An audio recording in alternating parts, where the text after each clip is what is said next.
Mau jail में स्वास्थ्य जांच में ही 11 कैदी एचआईवी पॉजिटिव पाए गए हैं। जेल प्रशासन का कहना है कि कुछ कैदियों में ड्रग्स लेने की आदत है, जिससे एक ही सुई के बार बार इस्तेमाल से संक्रमण फैल रहा है। स्वास्थ्य अधिकारी डॉक्टर राहुल सिंह ने बताया कि संक्रमित कैदियों का इलाज जारी है और जागरूकता बढ़ाने के उपाय किए जा रहे हैं। यह घटना जेल प्रशासन की लापरवाही को उजागर कर रही है। Bureau report Devendra Kushwaha. विकेश प्रजापति हमारे यहाँ एक बंदी था जो दहेज प्रथा के मुकदमे में सज़ा हो गई थी उसको 10 साल की। वो सज़ा काट रहा था।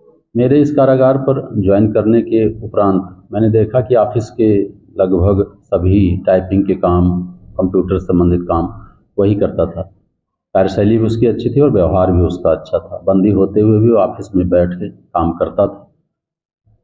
24 मई 2024 को जब उसकी सज़ा पूरी हुई तो आपस में मैंने उससे बात किया। हमने कहा कभी कोई आवश्यकता पड़े तो जेल में आके तुम काम कर दोगे? उसने हाँ बोला, हाँ साहब बिल्कुल मैं काम कर दूंगा। इत्तेफाक से जुलाई में हमारे हेडक्वार्टर द्वारा एक सूचना हम लोगों को दी गई कि आउटसोर्सिंग के माध्यम से कंप्यूटर ऑपरेटर की भर्ती जेम पोर्टल की जाए। मैंने इसको बुलवाया, ये सब काम जानता था, देखा इसका ये काम करने के लिए तैयार हो गया और उसको जेम पोर्टल के माध्यम से कंप्यूटर ऑपरेटर के पद पे यहाँ पे आउटसोर्सिंग के जरिए से रखा गया। यह बंदी बहुत ही विनम्र है, काम करने में दक्ष है और सबसे बड़ी बात यह है कि हमारी वर्तमान सरकार, हमारे कारागार मुख्यालय के अधिकारी, सभी हमारे माननीय मंत्री जी, सबकी एक मन में एक बात रहती है कि बंदी जो यहाँ से छूटे उनका किसी न किसी तरीके से पुनर्वास हो सके। तो बंदी के पुनर्वास का ये सबसे ज्वलंत उदाहरण है। संभवतः किसी और भी जेल में होगा, मैं नहीं बता सकता, मुझे जानकारी नहीं है, लेकिन अपने आप में एक अनूठा उदाहरण है कि बंदी यहाँ से अच्छे आचरण के चलते 10 साल की सज़ा को 8 साल कुछ महीने में काट के छूटा और उसके बाद फिर से कारागार विभाग के निर्देशित किए जाने पर एक ऐसी पुनर्वास की योजना में फिर से जेल में काम कर रहा है। तो ये बहुत ही काबिल तारीफ है हम सब के लिए, हमारे समाज के लिए, हमारे सरकार के लिए, हमारे अधिकारियों के लिए। कहाँ के रहने वाले हैं? ये यहीं मऊ शहर का ही रहने वाला है। सर वो ये आउटसोर्सिंग से की है तो सैलरी वो कंपनी देगी? सैलरी कंपनी देगी नहीं, जिस जेम पोर्टल पे जब जिसने इनको हायर किया है उसके माध्यम से इनको सैलरी मिलती है और 5 महीने की इसको सैलरी दी जा चुकी है। ये कितने महीने से काम कर रहे हैं? 5 महीने से, ये 5वां महीना इसका चल रहा है। सर जिला जेल में मामला आया है जो है एड्स को लेकर के कि 13 जो है पॉजिटिव पाए गए हैं। सर क्या है पूरा मामला? देखिए, एड्स एक बीमारी है और ये एक तरह से जैसे शुगर डायबिटीज़ होती है वैसे ये भी है। ऑटो इम्यून डेफिशिएंसी सिंड्रोम कहते हैं और ह्यूमन इम्यूनो डेफिशिएंसी वायरस इसका कारण होता है। इसमें शरीर में जो प्रतिरोधक क्षमता होती है वो धीरे धीरे कम होती है और इसका पहला लक्षण आता है कि आदमी को क्रोनिक डायरिया हो जाता है और उसके बाद उसका वजन क्रमशः घटेगा और टीबी का रोगी हो जाएगा या अन्य किसी बीमारी से ग्रसित होगा और अन्य किसी बीमारी से ही उसकी मृत्यु होती है।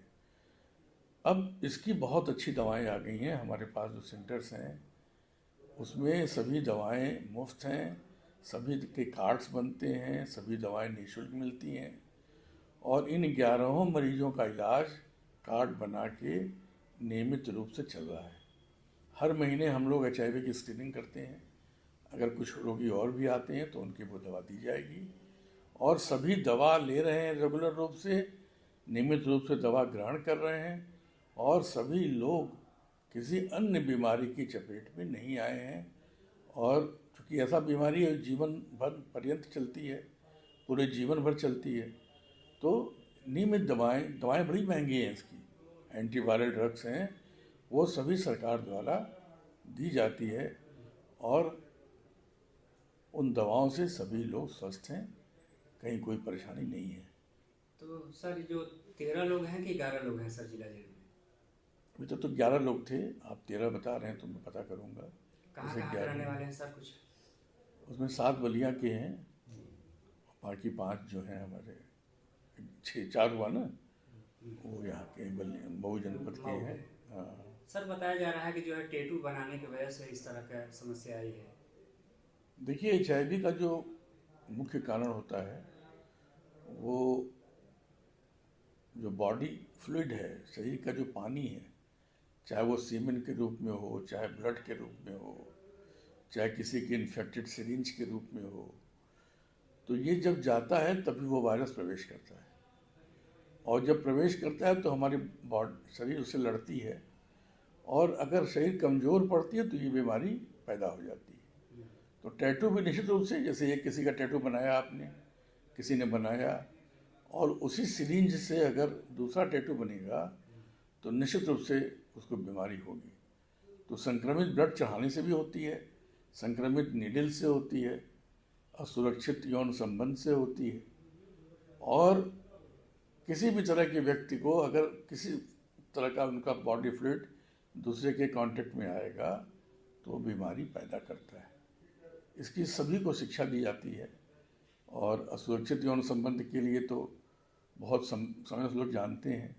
हम लोग कंडोम का इस्तेमाल कर रहे हैं, कंडोम बॉक्सेस हर जगह लगाए गए हैं, और हम लोग लगातार मीटिंग्स भी करते हैं जो फीमेल सेक्स वर्कर्स हैं उनके साथ, कि आप हमेशा अपने जो टेनेंट्स हैं उनके साथ अगर रहना है तो कंडोम का यूज़ करें, उसके बिना असुरक्षित यौन संबंध कहीं भी ना हो, जिससे कि रोग का प्रचार प्रसार न होने पाए। तो सर जेल में जितने लोग पॉजिटिव पाए गए हैं सभी का इलाज चल रहा है? सभी का इलाज चल रहा है, सभी के कार्ड बने हैं, सभी को नियमित दवा मिल रही है, और सभी लोग स्वस्थ हैं, ठीक है।